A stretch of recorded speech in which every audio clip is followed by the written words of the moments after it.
Think about your current job now. Now think about that next higher position above you. Boom, you just got promoted and now you're your own boss. Are you ready? I think some of you just got that freeze or flight response we learned about. Hey, it's me, Philip. Today we're going to talk about two different areas to prepare you to be that future leader. And I think they start with our preparation and education, through that education, and our experience on the job and our actions day to day out. During our reading in chapter 10, Miller discusses the 6 different types of power that us as students can influence communication. And I think of those 6, there's 2 that are the most impactful. I feel that expert and referent power are the most effective to influence communication with students, professors, administrators, and in the workspace, even peers, subordinates, and bosses. Now, the reading in chapter 10 discusses different traits that some of us are born with. And do you think that they can change? Some people are introverted, some people are extroverted. I think that if we work hard now throughout our education and our careers, we can somehow develop better skills. Now, expert power, I think, is very impactful because we become more knowledgeable as we study and learn. And when we become more knowledgeable, people come to us for more assistance and help. In the Marine Corps, we talk about how we should be one of the few, not one of the many qualified. All right, and that's going to ties into our performance evaluations, just like discussed in chapter 10, which us in the Marines, we call fitness reports. All right, the second type is referent power, and that's basically likability. So when you're more likable, it enhances your credibility because people want to talk to you. I think you do that by setting the example and being a team player. So in the reading, Miller just talks about in chapter 10 how role models are like parents.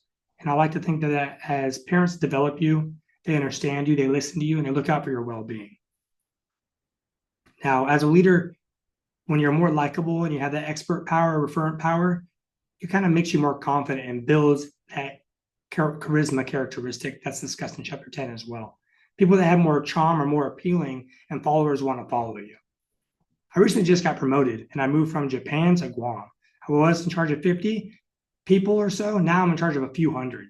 Now, the only reason I got to be able to be in this position and be confident is my past experiences. By always studying and looking at the different leaders above me in my past pay grade, I was able to be more prepared.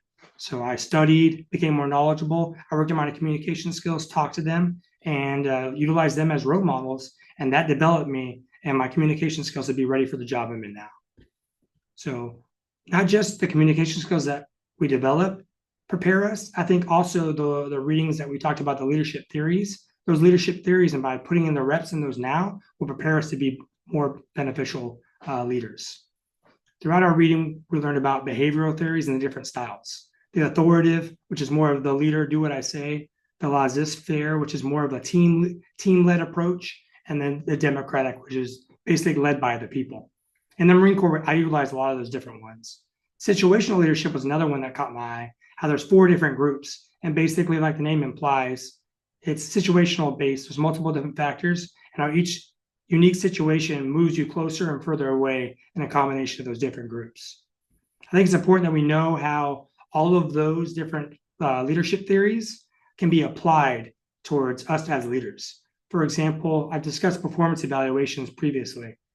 In the Marine Corps, we call those fitness reports. In my current job, I said I was in charge of hundreds, but really there's like a couple hundred that I'm directly in charge of and directly in charge of their performance evaluations.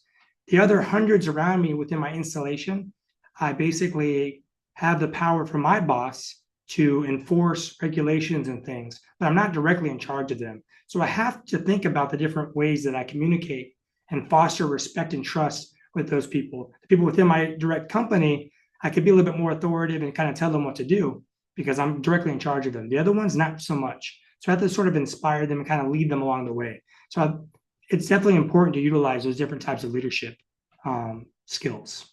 So today we discussed how we can become more influential through our communication skills and the different powers as students, but also develop more effective leadership skills through the different theories. Being in school and our jobs can be very stressful and nerve-wracking. So it's important to focus on this through our education now and apply these skills day in and day out. My favorite quote or favorite passage from chapter 10 was how it was said, leadership is about bringing people together. And a great role model of mine once said, it's not just about people. It's all about people. Be confident and firm and be reasonably fair. Thank you.